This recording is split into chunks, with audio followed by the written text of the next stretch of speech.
Hello everyone, welcome back to our channel civil Gyan centre. Tacheometry का आज ये last lecture और इसमें हम लोग बेसिक 4 डिफरेंट केस देखेंगे। देखिए, हमने लास्ट लेक्चर में टेकोमेट्री का फॉर्मूला डिराइव किया था, that is K S plus C, distance equal to के एस प्लस सी। ये फार्मूला जो था डिस्टेंस इक्वल टू के एस प्लस सी, इसकी मेन कंडीशन क्या थी? लाइन ऑफ साइट हॉरिजॉन्टल हो, लाइन ऑफ साइट हॉरिजॉन्टल, इसकी मेन कंडीशन थी। तो लाइन ऑफ साइट हॉरिजॉन्टल होगी, स्टाफ पे परपेंडिकुलर पड़ेगी, तभी ये क्या कहते हैं फार्मूला वैलिड होगा। लेकिन अब हमारे पास जो कंडीशन है, यहाँ पे लाइन ऑफ साइट इंक्लाइंड है, इंक्लाइंड सरफेस पे हो रहा है या एलिवेशन पे हो रहा है या डिप्रेशन पे हो रहा है, तो लाइन ऑफ साइट हमारी इंक्लाइंड होगी, हॉरिजॉन्टल नहीं होगी। तब कैसे करेंगे? तो इसमें चार डिफरेंट केस हैं, मेन 2 केस हैं, उसके सब पार्ट हैं 2। तो देखिए, सबसे पहले कि हमारा स्टाफ वर्टिकल है, स्टाफ के साथ कोई छिड़कानी नहीं हो रही है, स्टाफ वर्टिकल है, ठीक है। तब क्या होगा? स्टाफ वर्टिकल है और लाइन ऑफ साइट हमने ऊपर करके देखी, तो कुछ ये यहाँ वैल्यूज़ लिखता हूँ मैं। ये S1 हुआ, ये S2 हुआ, दोनों के बीच की डिस्टेंस S, स्टाफ इंटरसेप्ट, ये हमको मिला। लेकिन यहाँ पे क्या हम फॉर्मूला लगा सकते हैं? के एस प्लस सी नहीं लगा सकते। क्यों? क्योंकि ये लाइन ऑफ साइट हॉरिजॉन्टल नहीं है। तब क्या करेंगे?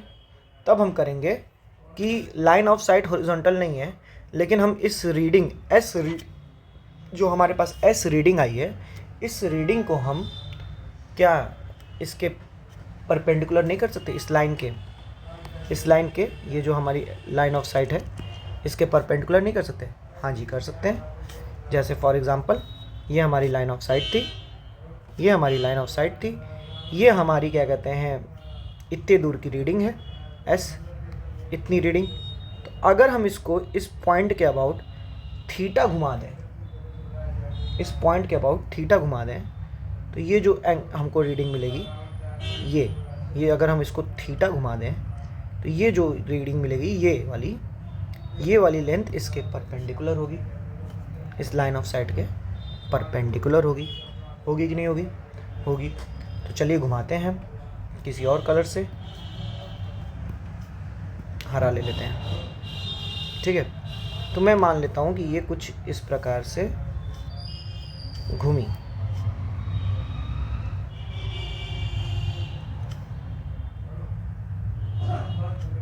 ये कुछ इस प्रकार से घूमी, ठीक है। ये यहाँ पे थीटा एंगल घूम गई। अब ये और ये लाइन परपेंडिकुलर है। मेरे फिगर में नहीं दिख रहा होगा क्योंकि फिगर थोड़ा गंदा है, लेकिन मान लीजिए कि ये अब ये दोनों लाइन परपेंडिकुलर, क्योंकि ये थीटा इंक्लाइन उधर हुई और ये थीटा इधर घूम गई, तो ठीक है। बस इंक्लाइन दोनों थीटा इंक्लाइन मतलब थीटा एंगल रोटेट कर गई, तो हमारा क्या कहते हैं परपेंडिकुलर हो गया, ठीक है। अब ये इस चीज़ की वैल्यू, इसको मैं कर देता हूँ, कोई एक वैल्यू दे देता हूँ, ये है S2 डैश, ये S1 डैश। हमको S2 S1 की वैल्यू निकालने की ज़रूरत नहीं है। हम क्या डायरेक्ट ये बोल सकते हैं कि ये अगर S था तो इतनी वैल्यू S/2, सेम इधर ये भी S/2 क्योंकि बीच में रहती है, ठीक है। तो इसकी इधर की तरफ वैल्यू कितनी हो जाएगी? तो ये अगर हम बोले कि S/2 ये हमारा क्या हो रहा है? ये हमारा पाइथागोरस थ्योरम और ट्रिग्नोमेट्रिकल प्रॉपर्टी लगा दें, अगर हम ट्रिग्नोमेट्रिकल प्रॉपर्टी लगा दें, तो ये हमारा हाइपोटेनियस की तरह बिहेव कर रहा है।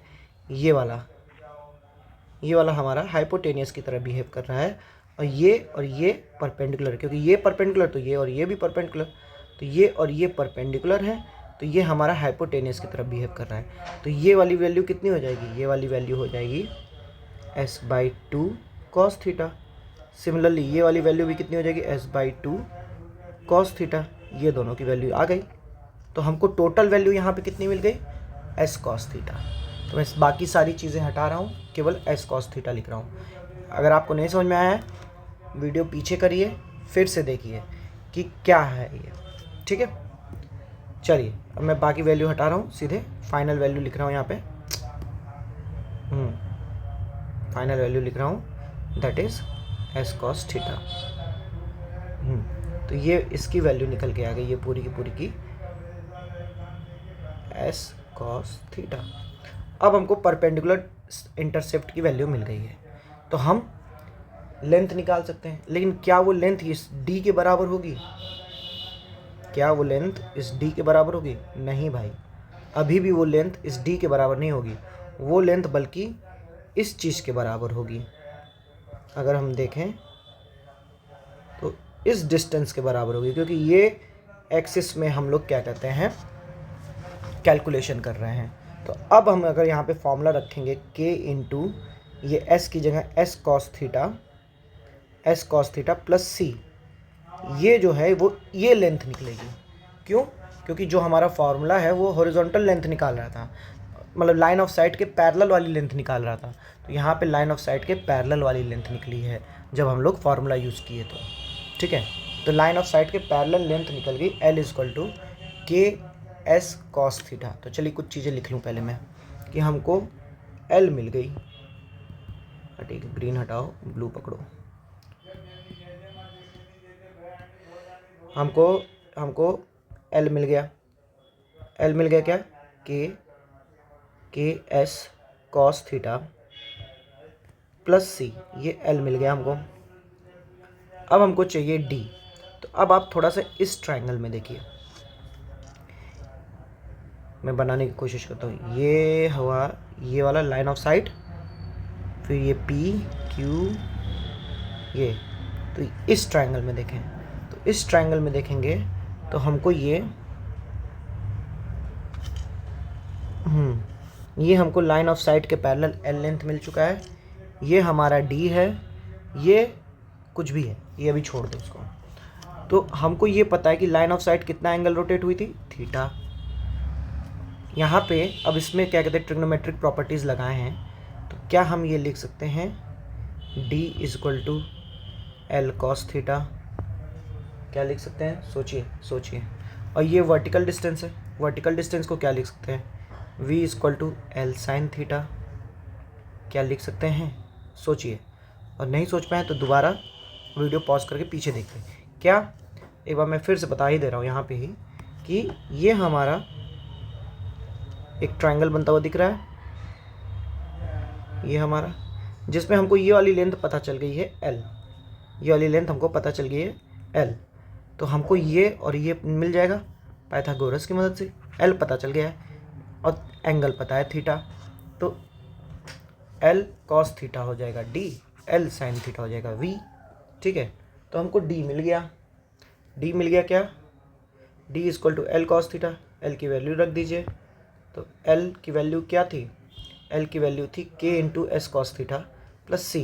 तो ये हो जाएगा K into S cos square theta plus C cos theta. ये आ गया D, ये आ गया D। क्या हम P और Q के बीच के एलिवेशन को भी बता सकते हैं? जी हाँ, बता सकते हैं। P और Q के बीच, मतलब मान लीजिए अगर P का एलिवेशन पता है, या P के बगल में बेंचमार्क है उसका एलिवेशन पता है, तो क्या हम Q का एलिवेशन बता सकते हैं, Q का रेडियस लेवल? जी हाँ, बता सकते हैं। अगर आप यहाँ से शुरू करिए कि बेंचमार्क का कुछ RL होगा, RL ऑफ बेंचमार्क, उससे कुछ रीडिंग यहाँ पे आई हमारी, यहाँ पे ये क्या है, ये बैक साइड है, तो बैक साइड लिए कुछ रीडिंग आई हमारे पास, इतना हाइट पे आए, ये हाइट ऑफ इंस्ट्रूमेंट चल रहा है। अब ये हमारा Q है, Q यहाँ पे है, सॉरी मैंने यहाँ लिखा जरूर है, Q यहाँ पे है हमारा, ठीक है, ये Q है हमारा, ठीक है, ओके, ये Q है हमारा। और Q के बीच में ये जो वर्टिकल डिस्टेंस हम लोग अभी V निकाले थे, ठीक है, तो यहाँ पे हम लोग चले, फिर से एक बार शुरू से कर रहा हूँ, बेंचमार्क प्लस बैक साइड, ये लाइन आ गई। अब इसमें वर्टिकल पूरा डिस्टेंस जोड़ देंगे तो ये यहाँ तक आ गया, पूरा वर्टिकल डिस्टेंस जो निकला ये यहाँ तक आ गया। जोड़ने के बाद वर्टिकल डिस्टेंस में अब अगर हम S2 माइनस कर दें, ये जो S2 हाइट है ये माइनस कर दे, तो ये वापस से यहाँ पॉइंट आ जाएगा Q। तो ये हम लोग यहाँ पे RL ऑफ Q भी लिख सकते हैं, आर एल ऑफ क्यू हो जाएगा, R L of Q is equal to R L of benchmark plus backsight, R L of benchmark plus backsight, फिर प्लस वी जो vertical distance था, और minus S to क्यों किए? ताकि हमको वापस क्यू पॉइंट पे पहुंचना है। ये क्यू डैश लिख दीजिए इसको यहाँ पे, तो यहाँ पे भी आ गया। ठीक है, तो ऐसे करके आर एल भी निकाल सकते हैं हम लोग। तो ये पहले वाले पे इसलिए मैंने इतना डिटेलिंग में बताया है ताकि आपको दूसरे वाले केस में डिटेलिंग में ना जाना पड़े। ठीक है, तो दूसरा वाला केस क्या है? बस अब लाइन ऑफ साइट डिप्रेशन में है, कोई बात नहीं, डिप्रेशन में है तो कोई बात नहीं। क्या हमारा लाइन ऑफ साइट यहाँ डिप्रेशन में है, दैट मीन्स हमको अगेन इसको इधर की तरफ घुमाना पड़ेगा। अब यहाँ पे हमको रॉड को इधर की तरफ घुमाना पड़ेगा, आउटर साइड में रॉड को हमको ऐसे घुमाना पड़ेगा, ऐसे घुमाना पड़ेगा। अब ये परपेंडिकुलर हो गया, इसकी value again S cos theta आएगी, कोई अंतर नहीं क्योंकि थीटा ही एंगल घुमाए हो, एस कॉस थीटा आएगी। एल की वैल्यू निकलेगी, एल क्या होगा? एल ये डिस्टेंस होगी, ठीक है, एल ये डिस्टेंस होगी, तो एल की वैल्यू कितनी आ जाएगी? एल आ जाएगा K into S cos theta plus C, L की वैल्यू आ गई।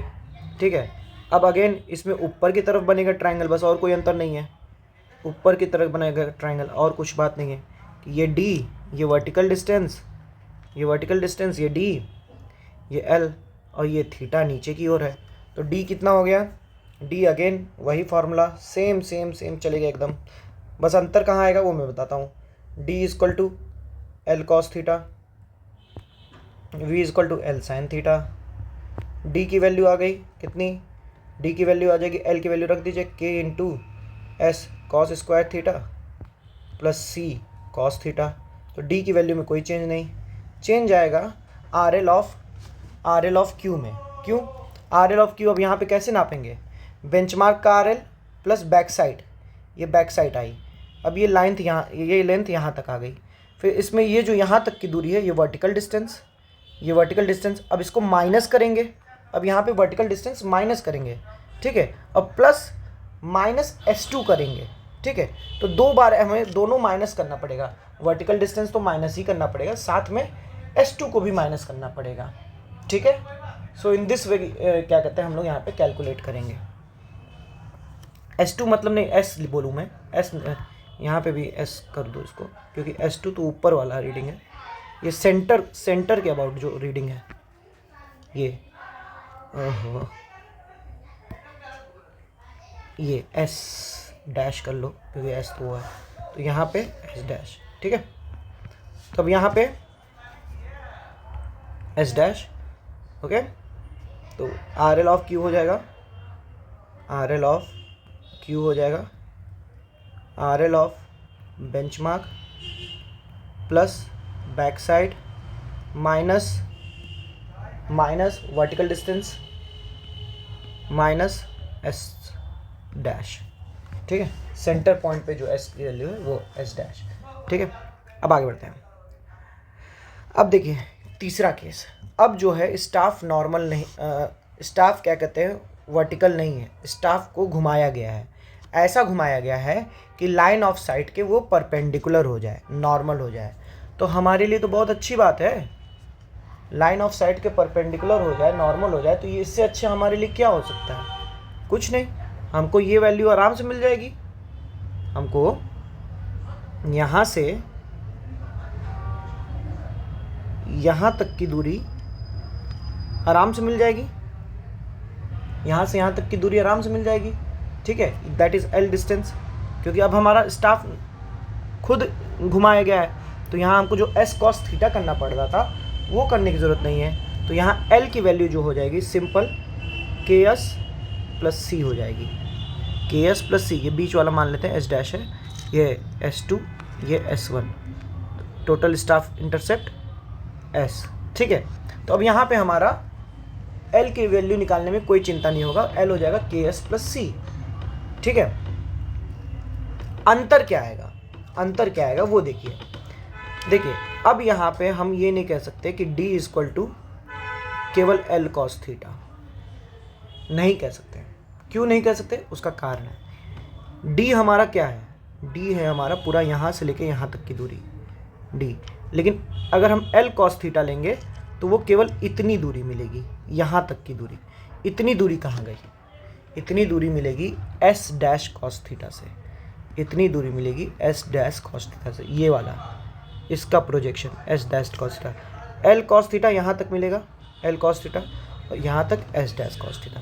तो जो डी की वैल्यू आ जाएगी, डी की value L cos theta plus S dash cos theta, और एल कॉस थीटा क्या हो जाएगा, K S cos theta, K S cos theta plus C cos theta plus S dash cos theta. ठीक है। Vertical distance क्या होगी, vertical distance, अब देखिए वर्टिकल डिस्टेंस में भी थोड़ा सा अंतर आएगा। Vertical distance v sine theta, तो v equal to L sine theta, वो तो सेम रहेगा, v equal to L sine theta वो सेम रहेगा। ठीक है।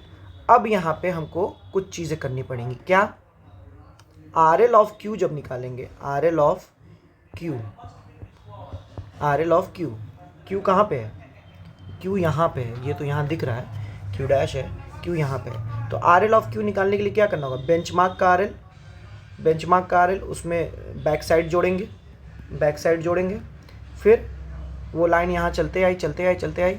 ठीक है। उसमें वर्टिकल डिस्टेंस जोड़ेंगे, वर्टिकल डिस्टेंस जोड़ेंगे तो यहाँ सेंटर तक की डिस्टेंस आ जाएगी, माइनस इतनी दूरी हमको घटानी होगी। इतनी दूरी क्या है, अब यहाँ पे एस डैश नहीं घटाएंगे, एस डैश साइन थीटा घटाएंगे, S dash sine theta. Sorry कुछ गड़बड़ हो गया, रुक जाइए। गड़बड़ ये हुआ है कि यहाँ पे कॉस थीटा नहीं, यहाँ पे साइन थीटा होगा, यहाँ पे कॉस थीटा नहीं साइन थीटा होगा, क्योंकि ये कॉस थीटा जो होगा ये वर्टिकल डिस्टेंस में होगा। जैसे ये ऐसे है एस डैश, तो और थीटा ये है, थीटा ये है, तो एस डैश कॉस थीटा ये होगा, एस डैश साइन थीटा ये होगा। ठीक है। तो हमने यहाँ पे ये गड़बड़ी कर दी थी, ये साइन थीटा होगा, ये साइन थीटा होगा, सॉरी फॉर दैट, ये साइन थीटा होगा। ओके। तो यहाँ पे क्या हो जाएगा, यहाँ पे अगेन मैं आर एल ऑफ क्यू में चेक कर लेता हूँ, फिर से बता देता हूँ कि बेंचमार्क का R L plus backsight, फिर यहाँ तक चले आए, प्लस वर्टिकल डिस्टेंस, तो यहाँ सेंटर तक की डिस्टेंस पे आ गए vertical distance, minus S cos theta, नीचे तक आ गए, माइनस एस कॉस थीटा किए तो नीचे तक आ गए। तो ये आर एल ऑफ क्यू हो जाएगा, R L of benchmark plus back side plus vertical distance minus S dash cos theta. ये ध्यान रखिएगा, यहाँ पे एस डैश कॉस थीटा है ना कि साइन थीटा। ये यहाँ पे गड़बड़ी हो गई थी मुझसे। तो अब इस वाले में जब डिप्रेशन में है तो बहुत इजी है, बहुत इजी, सब चीज़ सेम करना है, बस हल्का सा अंतर आ जाएगा।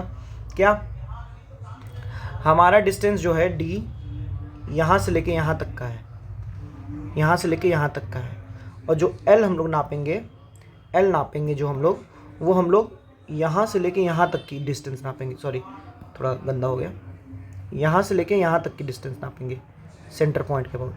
तो एल जो नापेंगे, और इसका जब कॉस कंपोनेंट लेंगे तो ये इतना डिस्टेंस मिल जाएगा, ये एक्स्ट्रा मिल गया, ये एक्स्ट्रा मिल गया। और ये एक्स्ट्रा कितने के बराबर होगा, वही जो अभी हम लोग पीछे किए थे, एस डैश साइन थीटा के बराबर होगा। तो अब यहाँ पे ये जो एस डैश साइन थीटा है ये माइनस होगा। ठीक है। तो यहाँ डी की वैल्यू हो जाएगी, यहाँ डी की वैल्यू आ जाएगी L cos theta minus S dash sine theta, value रख देंगे तो एल हो जाएगा K S cos theta plus C into cos theta minus S dash sine theta. ये डी की वैल्यू आ गई। बेंचमार्क की बात करें, अरे आर एल की बात करें, तो इस पॉइंट पे पी का हमको पी पे हमको बेंचमार्क पता है, बेंचमार्क के आर एल जोड़े, इसमें रीडिंग बैक साइड ये यहाँ आए। ठीक है। अब यहाँ माइनस वर्टिकल डिस्टेंस, तो माइनस वर्टिकल डिस्टेंस की तो यहाँ आए। अब अगेन माइनस करेंगे, कौन सी वैल्यू माइनस करेंगे, एस डैश कॉस थीटा, ये वाली वैल्यू माइनस करेंगे तो यहाँ पे आ जाएगा R L of Q is equal to R L of benchmark plus backsight minus V minus S dash cos theta. So in this way हम लोग टेकोमेट्री से डिफरेंट केस में vertical and horizontal distance calculate कर सकते हैं। So hope कर सकते हैं कि आपको समझ में आया हो। जो भी आपको डाउट होगा वो आप मुझे बताइएगा, मैं उसको क्लियर करने की कोशिश करूँगा। आपको वीडियो अच्छी लगी हो तो चैनल को सब्सक्राइब करिएगा और हमारे साथ जुड़िएगा। हम ऐसे ही और वीडियोस बना रहे हैं और जल्दी सर्वेइंग ख़त्म होने वाला है। सर्वेइंग में अब ज़्यादा चैप्टर्स नहीं बचे हैं, प्लेन टेबल बचा है, आपका एरर्स एंड करेक्शन बचा है वो वाला, और मुझे लगता है इंस्ट्रूमेंट वगैरह बचा है, ज़्यादा नहीं बचा है। अब सर्वेइंग में ज़्यादा नहीं बचा। थियोडोलाइट एक इम्पॉर्टेंट है, उसको हम डिटेल में पढ़ेंगे। और फिर एक फोटोग्रामेट्री है। तो फोटोग्रामेट्री अगर अभी आप लोग को तुरंत पढ़ना है तो मेरा जो एक और चैनल है गेट जियोमेट्रिक इंजीनियरिंग, वहाँ पे मैंने फोटोग्रामेट्री पढ़ाई है। होप चलिए उसका मैं लिंक डिस्क्रिप्शन में डाल दूँगा, अगर आपको पढ़ना है तो वहाँ से पढ़ लीजिएगा। बाकी वैसे इस प्लेलिस्ट में मैं फोटोग्रामेट्री ऐड करूँगा। चलिए तो मिलते हैं आपसे अगले वीडियो में, तब तक के लिए पढ़ते रहिए, रिवीजन करते रहिए। धन्यवाद।